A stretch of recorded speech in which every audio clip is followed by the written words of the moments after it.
But still, it comes down to, like, if you look at the course of these games, like, early game, if you get that early, it was, what, a triple? And it wasn't a triple kill, but it was 3 kills in favor of Mongolia. Like, that sometimes is more than enough to already just, like, take the game.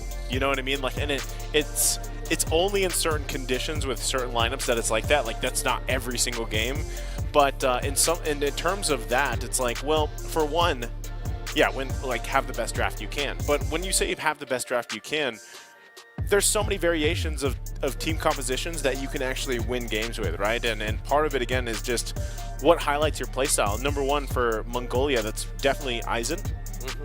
You got to be able to lock yourself in one of those solid options, you know? And then for Cambodia, it's even like, I'm just going to say it's the XP lane, you know? And I feel like in this matchup, a lot of it is down to the XP lane matchup on an individual level. Who's able to make more of an impact for their team as they transition through. And also even the jungle, right? Like jungle-wise too. If it is assassin junglers, if it's not, you can even see that the Ling hasn't been necessarily banned out yet. How? So, I've heard you say maybe just me. You said jungle-wise, right? yeah. YSS? If you want, you have the Novaria is there with you. We were expecting for sure at some point at the matches or even in the draft. I think YSS like only fits in a certain scenario. Yeah. And we've kind of seen that. But then a best of one climbing, you're back on grand finals. Could that be Could that be an edge for them to pick it up? If that's the edge, then you know they gotta snag the Novaria, which is definitely a position that they could be in here. If the way that this first phase is going, you know, there's already the respect ban coming out too with the Terizla, right? They take that out, so Aizen's not going to get his hands on that. But if this still leaves open Novaria first pick, and you mentioned YSS, if that comes through, you know, in the later part of the picks, then so be it. This is the time to do it, like you mentioned, right? So we're waiting for these last bans for the first phase for both teams. There it is. Ling does come through. For a ban, they don't want to give that over in the hands of Chama, one of his signature picks. Novaria, most likely going to be picked there. It is open. Eve as well. Uranus was taken out, so... Novaria and Eve open. Yeah. Which we've seen together as well, you know. Yeah. Novaria, Rome. Novaria, Rome, Eve mid. Revealing so much of the map. And in a way, it's a bit of a challenge in getting those objectives right in the first turtles to the second. It's just purely vision for Novaria just to rise up and shine in the later part of the game. So that could be the option though. Will they trade the Novaria? Will they trade the Eve to Gambit against Cambodia? Will D7 finally gets his Franco that has been banned twice in this best of 3? Yes, they're willing to give the Eve for Cambodia. Novaria. Why not, right? It's a solid choice. We still don't know 100% if it is going to be Rome, if it's going to be mid. Most likely with this lineup, mid. Deflexing. You know, definitely flexible, right? And the way that Fort Mid's been playing, man, you can count on him. You know what I mean? Like you can count on him to be a integral part of success. There's the answer. As we expected, Eve was going to be open. Good pickup though. This is a throwback to game 1. Yeah, ADM. So I'm wondering do they actually go with the Melissa again for Fury? You know, they had such a good time game 1 with that. Now that they have the R-Lot here paired up. We saw amazing things too with the way the final slash was utilized from ATM. It just depends if the lineup that they're dealing with here, we're probably not going to see the Yestez pop up again. So yeah, there you go. At this point, they might just let it go. Well, yeah, because you already have the Thermos, you have the Novaria locked in, right? So you've got your answer there.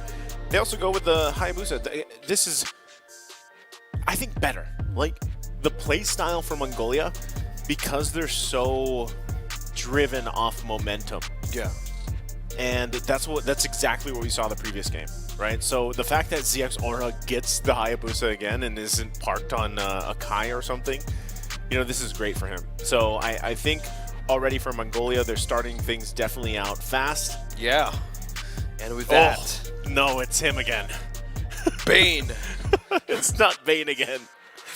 Oh, if this... Are you not feeling the If Bane this in is the a jungle? gold lane, I would be happy. But it's probably a jungle. Okay. They still can flex it though. Just how this is flexing, right? Yeah.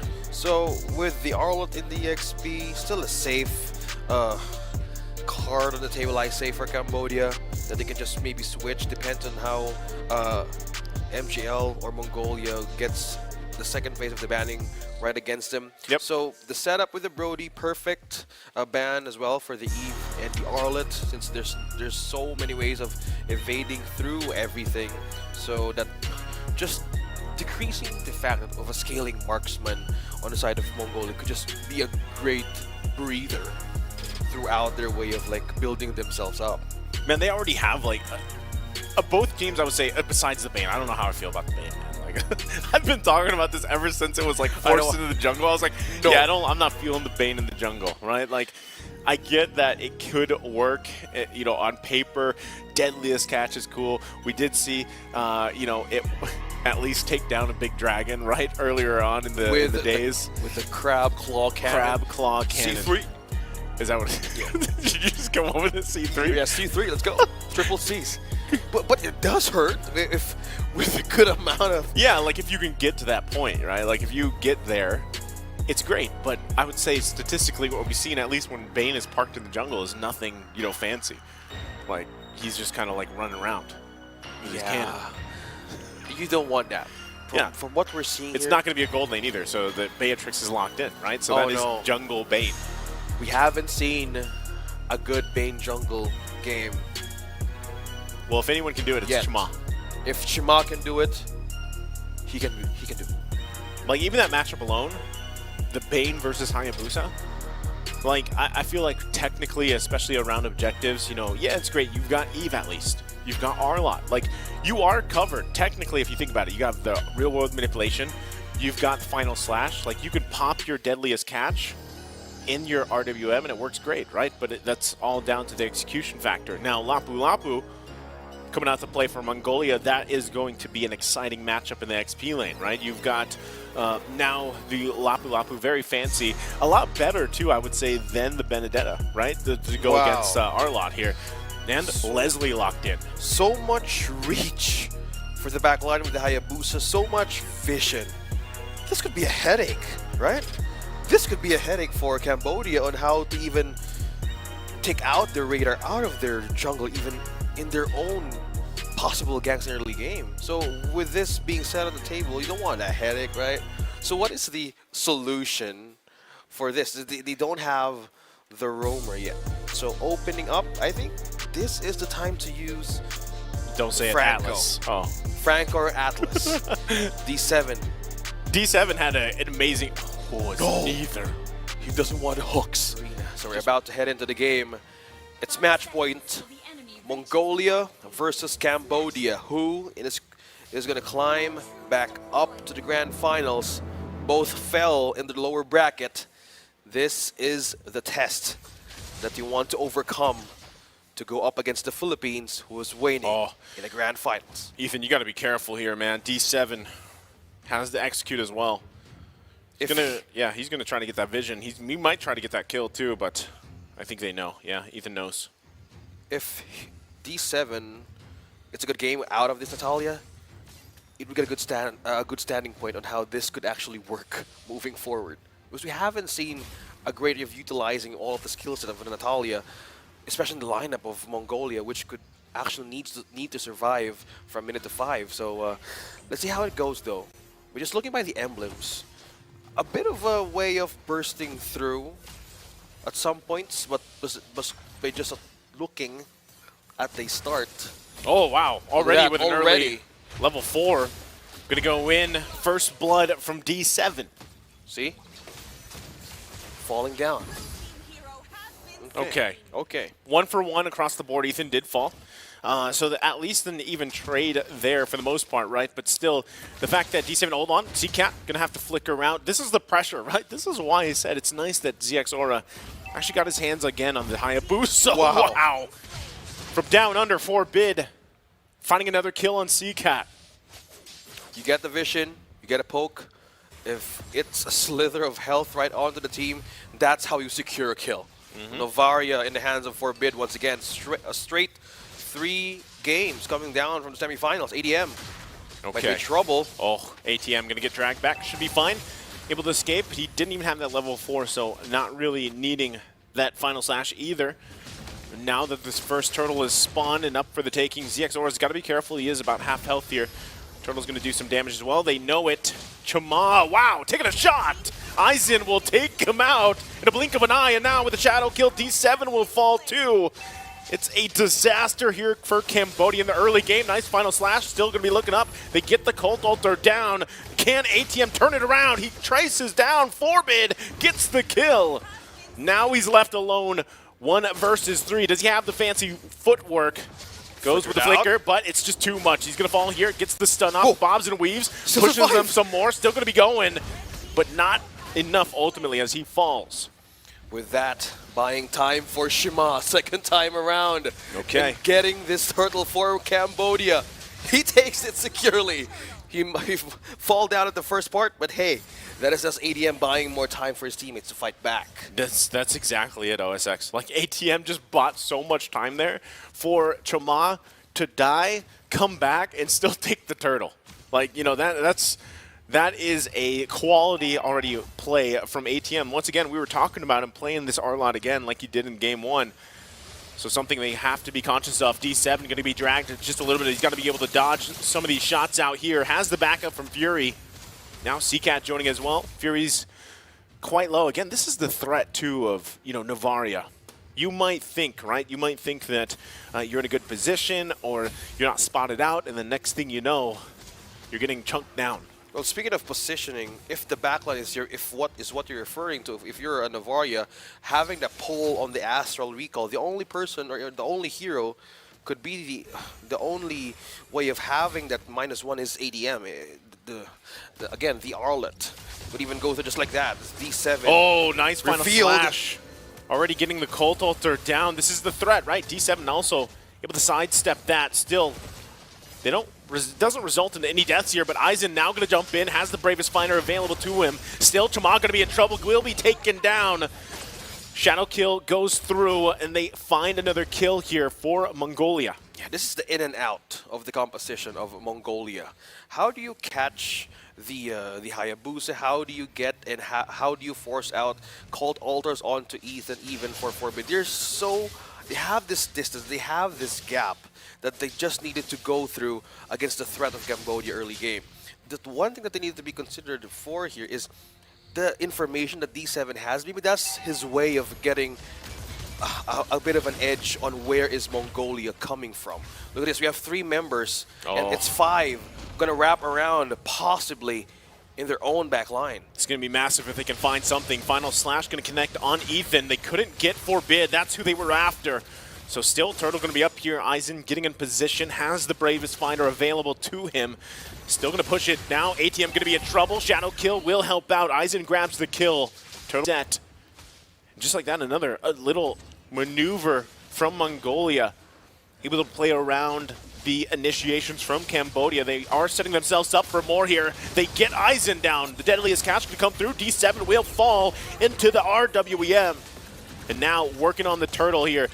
Super Chama should be able to grab it against him, but Ethan will fall. There you go. It's secured by ZX Aura under the nose of Chama.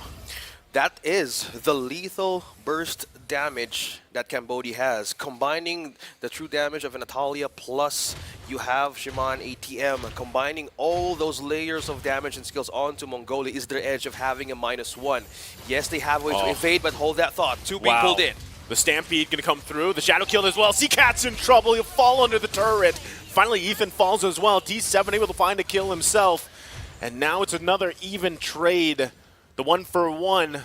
CCAT having a hard time here. I was kind of thinking that since there's no way of having a good front line from Cambodia as the point of hold D7 and Bebex and BDM, how do you even have, how do you even get a perfect set or even a good way to soak up the front line of Mongolia right now? It's just D7. giving a good way of like turning that lethal damage onto the key players of Mongolia.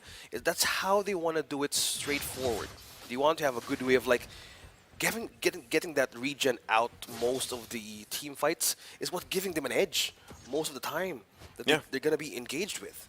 Well, that's that's the whole part of it right now. At this point in the game, 7 minutes in, leading into that next turtle and whatnot. Hold on, CCat once again going to get the shadow kill.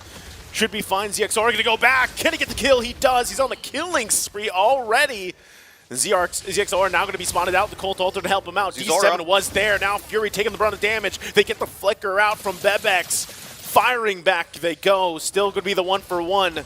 Ethan going to go ahead and drag Chama, but nothing can be done after that. Okay, slowly before the Bane. Slowly but surely. But yeah, he's 2-2-2. Yeah, but D7 might be spotted. Oh, look at that burst. Almost. Oh, one more hit. He can go down.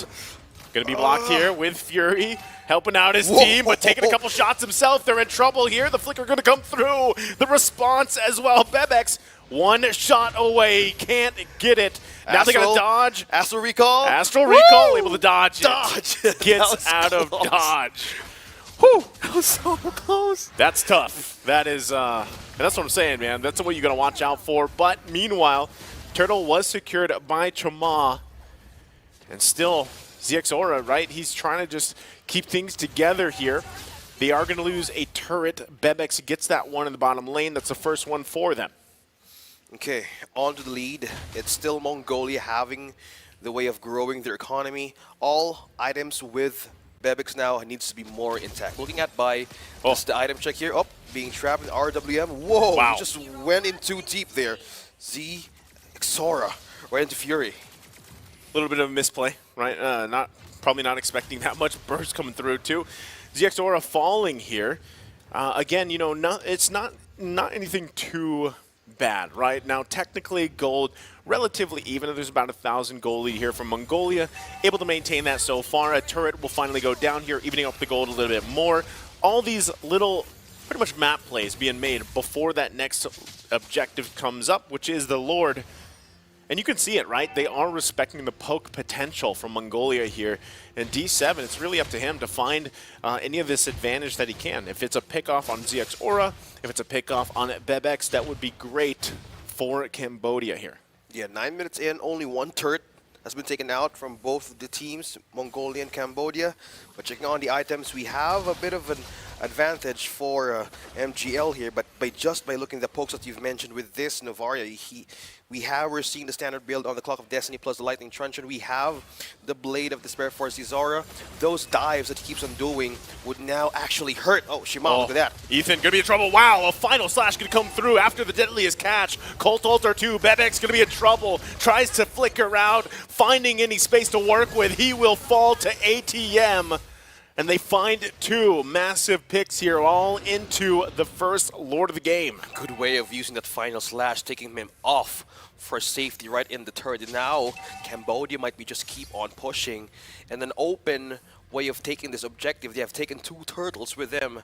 Now with this Lord, they might actually have a push against Mongolia. This has been keeping on a slow and steady profile. Oh, a bit of a way of seeing the possibility there. But now with the setup, Cambodia would might. And to go back in the game right now, we would see how will they have a space against Mongolia to even secure this one, knowing that they have so much vision that they have with the Let's look at that. Astral Recall on to Seek at half HP. Also, ATM going to take a couple shots, but hold on, D7 just completely annihilated, and there you go, a double kill for Bebex. As I was just talking about the Leslie here, gets the double kill, forces Cambodia back, and they secure themselves this Lord as well. ZXORA, there he goes, cleans it up, and now they get ready for this march-in. Just how devastating that was to see when a knock-up was with D7 and suddenly Bebex just sniping through how the Lord knocked everybody out of Cambodia. Having the push, clearly having the damage for members of Cambodia now up against ADM and Seacat, the only two heroes that they can rely on in terms of damage, is too far behind. Okay, at this point, Cambodia, like I said, still in a decent position to defend. You know, they've got great defense here, especially between the Deadliest Catch and the RWM. But look at this, Shadow Kill under Fury. Fury going to flicker her out. Not able to pick up the kill there for ZX Aura, but they do find some more space to work with around the map. So Cambodia once again still in defense. ATM trying to get in position. Flare going to go through the final slash. They're looking for an initiation. They get the Cult Altar down. Going to chase them down. D7 finds his target, looking for Forbid. Can't get the kill though. And now Aizen going to join the party. Bravest Fighter comes in. Fury trying to do some cover fire. Now ATM will fall. It is a bloodbath here. 2 do fall for Cambodia. D7 tried to take down Forbid, but one thing that didn't see there was Zizor was just behind, right in the corner, trying to pop the Uji Shadow Kill right onto him. That was completely a way of baiting out one of the main core poke heroes in the side of Mongolia. Was just one way of like pulling the members out of Cambodia. Now they're on the defense. Mongolia now could just be even sweeping even the purple and the orange out of the camp of Cambodia. So this is the tough part, right? Even because the lead. Yeah, I was just going to point that out. You know, in the past couple minutes, about 2 minutes now, the lead has built for Mongolia, and it's tough if you're Cambodia because D7 even. You know, the fact that he has to look for targets, he's going to get spotted out. Shadow Kill is just too much damage. D7 will fall, and that is the risk of picking a Natalia in that roam option. And, you know, at this point in the game, too, your advantage kind of falls off, you know? The reason why you pick that Natalia, at this point, you're hoping the team has scaled up pretty well, and this is the struggle. D7's going to feel that for the rest of the game. Yeah, 6K gold lead, 15-9. 3 turrets left for Cambodia to defend. Who would they target here? Because for the knockups, even for the setups, they're relying for the vision of D7. That is just a lethal burst that they have. But looking on the defense side that Mongolia has, they have the Oracle, they have the Dominance Ice, they also have the Antikyras, just depleting all of those damage right off the bat of Cambodia. They just have the tools to answer for those kind of problems right now. Definitely have everything they need, you know, and at this point it's just a Lord for the taking, but Cambodia, despite the economy difference here, they actually want to go ahead and contest this. They know that at this point, you know, if we don't grab this, if we at least don't try, that possibly could be it for us. So, you know, at this point, D7 trying to control some of the wave at the bottom as he joins his, the rest of the team here. Trying to get in position once again. Lord's going to be more. Chama is in trouble. Deadliest Catch going to be used. Now the Cult Altar comes through. Chama falls. ZX Aura trying to get out as well. Ethan goes down 2 on top of it. G7 still looking for a pickoff. Can't find it though. Now ATM trying to find Bebex. Bebex, couple shots away. Nice final slash comes through as he falls.